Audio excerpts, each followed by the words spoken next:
Outdoor or exposed wire nuts and connectors fail way more than you'd think because of gnarly environmental stuff like corrosion messing up your heat and AC system. Okay, so when your wire nuts or connectors are outside or in spots where rain, humidity, or dirt can get to them, the metal parts start to corrode, which totally ruins the electrical connection. You gotta try to keep those connections inside your house or in a protected area if you can, because dry and stable environments are way kinder to wires.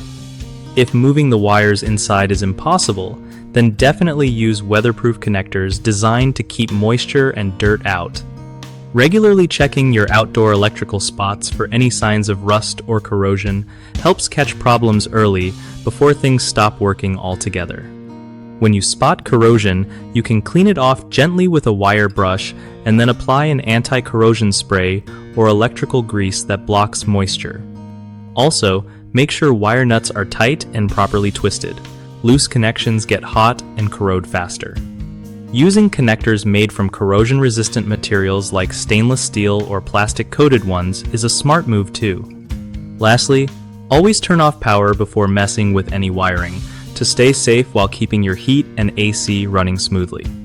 One of the biggest mistakes people make with outdoor wire connectors is ignoring how moisture causes corrosion, which leads to short circuits or system failures. Fix this by using weatherproof connectors and sealing all connections well. Another common issue is leaving wire nuts exposed to UV rays or rain, causing them to crack or degrade. The fix is switching to UV-resistant, waterproof connectors or moving connections indoors whenever possible. A third problem is not inspecting connections regularly, so small corrosion builds up and causes major heat and AC problems. Setting a seasonal reminder to check and clean your connectors can save you big headaches. BigHomeProjects.com makes it way easier for homeowners to find trusted local contractors who know how to handle these kinds of wiring issues safely and professionally. Plus, it helps contractors connect with people who need their skills for home repair and improvements without all the usual hassle.